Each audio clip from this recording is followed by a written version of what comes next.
Hey, welcome to this month's edition of the Leadership Press. I am so grateful for each and every person who has subscribed and who engages with this content. The Leadership Press is something that we started a few months ago and have already grown so much as a small community. But this is something that I have a passion for. I don't consider myself an expert in leadership. I'm a student of leadership, but it's an area that I love to learn about. I love to grow in more. I want to develop more. And so just started putting out this monthly content to hopefully help you grow as a leader, just sharing some thoughts and content and insight that I hope has encouraged you, but I also hope it's challenged you maybe a little bit as well. And if it has, man, would you mind just maybe forwarding this or sharing this with someone that you think could benefit from this as well? Because I believe that, man, when the leader gets better, like everyone gets better, everything gets better. And so this is such a vital area of investment. And also want to encourage you that if you have something specific in regards to leadership that maybe you have a question about, maybe you're trying to develop in, maybe you're trying to learn more about, or maybe something you're working through right now, there's always an area in the Leadership Press where you can submit your questions. It's something we'd love to come alongside you in and help us process and walk through this together. And so I want to let you know that resource is there. But today's edition of the Leadership Press is going to look a little different. Our team, not too long ago, we went on our staff offsite. And we do this annually as a team to just grow as a team, to unify as a team, to get healthier as a team. And we bring in a leadership and executive coach to walk us through some frameworks and exercises and just kind of expose some of those areas where, hey, where can we be better? And one of those areas for us as a team was accountability. It's not to say that we don't have checks and balances in place and that we're not already doing it. We are. But again, in terms of the grand scheme of things, this is an area where we can get better at. And so I want to give you an insider look to one of our staff meetings recently. I was able to, just share some thoughts and insights around this idea of accountability, what it looks like for a healthy leader to have an accountability awareness, and what are some key indicators, some key things that we can grow in, that we can get better at, some muscles we can work more. And so I want to share that with you today. It's a short teaching. I hope it encourages you. If it does, let us know. But man, we're grateful for you. We hope that you continue to grow in your leadership journey.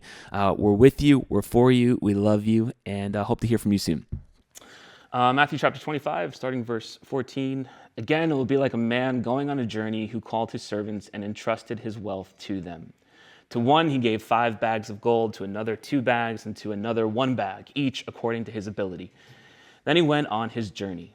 The man who had received 5 bags of gold went at once and put his money to work and gained 5 bags more. So also the one with 2 bags of gold gained 2 more. But the man who had received 1 bag went off, dug a hole in the ground, and hid his master's money. And after a long time, the master of those servants returned and settled accounts with them. The man who had received 5 bags of gold brought the other 5. Master, he said, you entrusted me with 5 bags of gold. See, I have gained 5 more. And his master replied, well done, good and faithful servant. You have been faithful with a few things. I will put you in charge of many things. Come and share your master's happiness. The man who had 2 bags of gold also came. Master, he said, you entrusted me with 2 bags of gold. See, I have gained 2 more. His master replied, well done, good and faithful servant. You have been faithful with a few things. I will put you in charge of many things. Come and share your master's happiness. And then the man who had received 1 bag of gold came. Master, I knew that you are a hard man, harvesting where you have not sown and gathering where you have not scattered seed. So I was afraid, and I went out and I hid your gold in the ground. See, here is where it belongs to you. And his master replied, you wicked, lazy servant. So you knew that I harvest where I have not sown and gather where I have not scattered seed. Well then, you should have put my money on deposit with the bankers, so that when I returned, I would have received it back with interest. So take the bag of gold from him and give it to the one who has 10 bags. For whoever has will be given more, and they will have in abundance. Whoever does not have, even what they have will be taken from them. And throw that worthless servant outside into the darkness, where there will be weeping and gnashing of teeth. So strong language from Jesus here, but kind of there's a lot happening in there, but talking about accountability, verse there in verse 19 says that the master comes to settle accounts. Bill's familiar with settling accounts, right? To pay what is owed, to reconcile what is due. Christian shared yesterday purpose and accountability, and his last point was awareness of accountability, right? This idea that God will judge everything, right? And I think this is one of the reasons why in the teaching, the master, like Jesus' words, they land so heavily because, to come and settle accounts, the idea that like, man, the servants themselves, like there was nothing they had, like they couldn't hide anything. They couldn't like disguise anything. Like everything was brought out into the open to be reconciled, to be, have their accounts settled. So what I actually wanted to title this was Accountability Awareness. And what I want to do is just share with you guys kind of like 4 key indicators that I see of great leaders, of healthy leaders who live with accountability awareness, and just kind of ways to increase that. So we talk about accountability, like what is accountability, right? The ability to like give an account, right? To be held accountable, to be held responsible for. I think, especially in our day and age, I think a lot of people want influence, but they don't really necessarily desire the responsibility that comes with that influence, right? Everybody wants the gold, nobody wants the grind, right? We all want success, but are we willing to bring the sacrifice that requires? And you guys are all leaders in this room. I think you have an understanding that like, man, everybody's got ideas and input and feedback and things they want to share, but it feels different once you're sitting in the seat of accountability, right? Like man, every time I've been delegated to a new role, prior to that, man, we should do this, we should, what about, but then you get seated in that seat of responsibility and it's like there's weight to this. This feels different. And what have you been entrusted with? And if God, the master, right, if he were to show up today to settle accounts, like what would he find? Like in your personal lives, man, here at the church, in your roles and responsibilities, like what would he find? Throughout scripture, man, we see remnants of this. Romans chapter 14, so then each of us will give an account of ourselves to God. Matthew 12, this one always haunts me, and I feel like I've tried to adopt as more of a value, but just the idea that we will be held accountable for every idle word spoken. Man, imagine having to stand before God and give an account of like a Rolodex looking back, like, remember when you said that? Remember when you posted on social media about that? Like to give an account for those things. And so it makes me mindful of what I'm sharing, what I'm speaking, right? So 4 key things. The first one is that healthy leaders, great leaders, they welcome accountability. So the idea that like they don't run from accountability, they actually desire accountability. Like great leaders want to be held accountable, right? People of integrity desire to be held accountable. I love the story Christian shared yesterday, right? Of the test that he took and going home and studying and then coming back and it's like, no, like grade me. Like I want to know, like hold me accountable, right? Great leaders want to be held accountable. And in the text here, right, the servants with the 5 and the 2, it's like their response to settling their accounts, they're like, master, like look and see. Like I've gained 5, like look, like I'm excited to be held accountable, right? I've been faithful, I've been obedient. But man, as we see with the third servant here, I think what weak leaders do is that they play the blame game. They abdicate responsibility. They make excuses, right? The third servant here, he says, Master, I knew that you're a hard man. You're harvesting where you have not sown, gathering where you have not scattered seed. So I was afraid. So I went out and I hid your gold in the ground, right? Like it's your fault. It's because you don't do this. They did what's wrong. They did this. They said it. They're the problem, right? Weak leaders always respond that way. I wonder, like, what is your default response when it comes to being held accountable? Is it like, oh man, like I want to be, or is it this like they did that, they did this, and then they did that? Are you excited to report, to show what's in your hands, or are we making excuses, playing the blame game? 2, great leaders, healthy leaders, they practice self-accountability. They hold themselves to the standard first. So in the text, right, the servants of 5, the servants of 2, they went at once and put their money to work. Like nobody had to tell them, all right, now go and put this to work, like go and do it.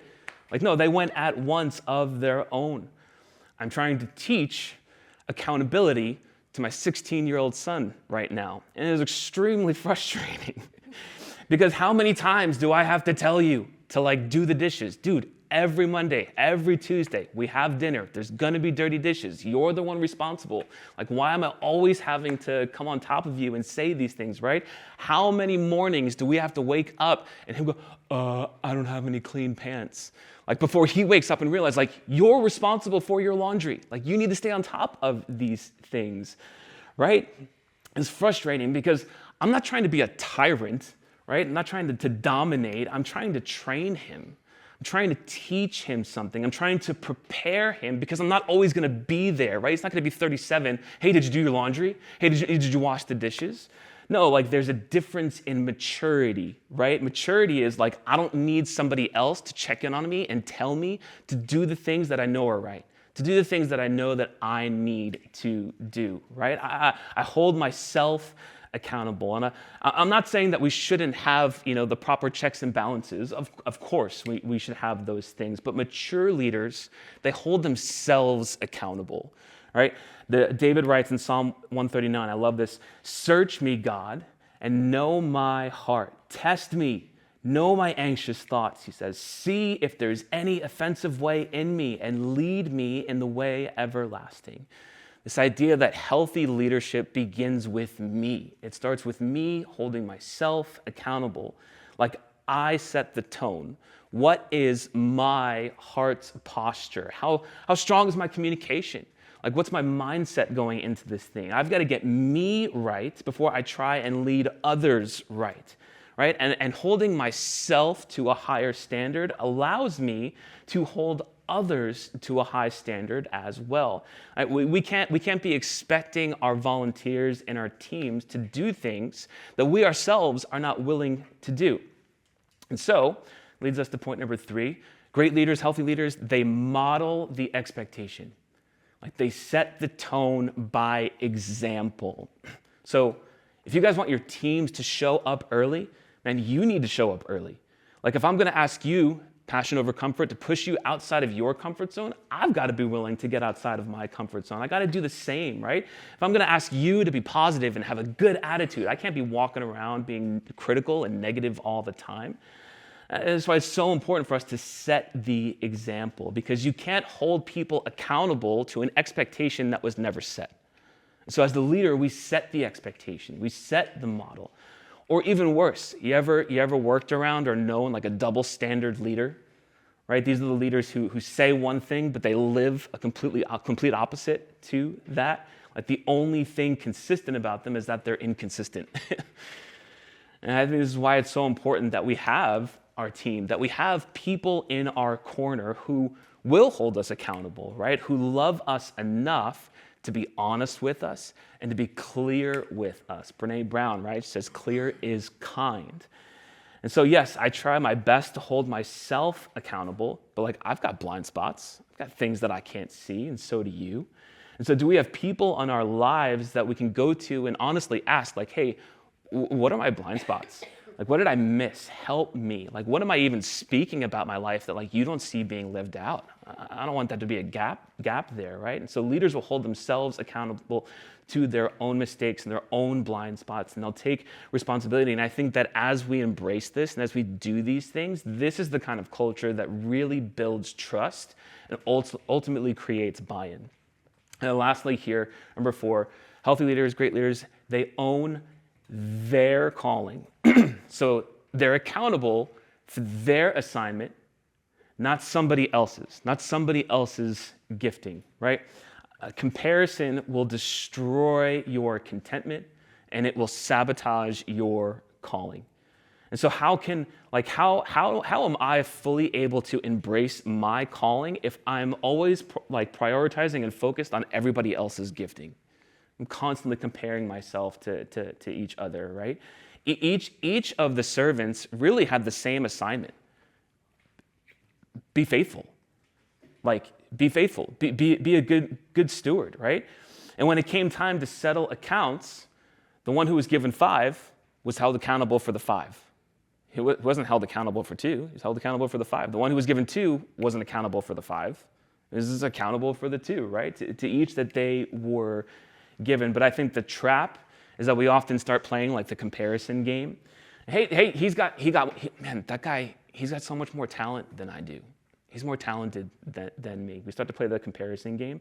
But God's not going to hold you accountable for somebody else's gifting, for somebody else's calling, right? He's going to hold you accountable for, hey, what have I entrusted you with? He doesn't come to settle accounts based on somebody else's gifting. So, man, stop comparing your calling to it. And listen, wrapping up here, I think, there will come a day, right, where each of us will stand before God, and yes, we will have to give an account for our lives, for how we lived, for every idle word spoken, right? And I think that should sober us, that even the hidden things we think nobody else sees, all of that will be brought out into the light. But I also think that it should encourage us as well, because I think in the text here, right, the master's not looking for perfection. He's simply just looking for faithfulness. Just looking for us to be faithful. Like the servants who heard those words, well done, good and faithful servant, they were applauded not because they were the most gifted, not because they were the most resourced. It says they were celebrated for being faithful with what was in their hands, with what they were entrusted with. And so just simply asking the question today as we're talking and learning and growing and accountability, what's in your hands? What are you holding right now? What has God given you? What has he entrusted you with? And I think here's the model. If we welcome, we practice, we model, and we own, and we follow that flow, then I think that's going to bring so much growth and accountability awareness, right? And so here's kind of the wrap-up challenge. I don't have these on the screen here, but lastly, 3 quick things. 1, stop excusing and start owning. Stop making excuses. Start owning, taking ownership of things, right? Excuses bury what God has entrusted to us. Ownership will multiply it. 2, stop comparing and start stewarding. Again, you're not going to be judged for somebody else's gifting, only your faithfulness with yours. So stop comparing, start stewarding. And then lastly, stop waiting, start investing every single day. And don't delay how you can be investing, how you can be taking advantage of what God has entrusted you with. It's an opportunity to grow with what we've been given. Say the last 2 again. Stop comparing, start stewarding. And then stop waiting and start investing. This is the thing that's kind of crazy to me, the idea that God actually entrusts us with things, the idea that God places things in our hands, pretty wild.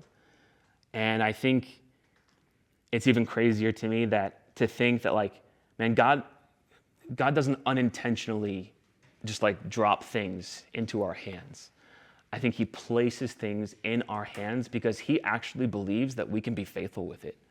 And that's a beautiful thing. And so when you hold yourselves accountable, you model integrity, you invite others to speak into your life, and that's how we create a culture of trust and of growth. And so the goal shouldn't be to be fearful of accountability, to be fearful of judgment, but it is to live and orient our lives and our leadership in such a way that when it comes time to settle accounts, when it comes time for the books to be opened, right? When to be held accountable, and we're excited, we're expectant, and we hear those words, well done, good and faithful servant. So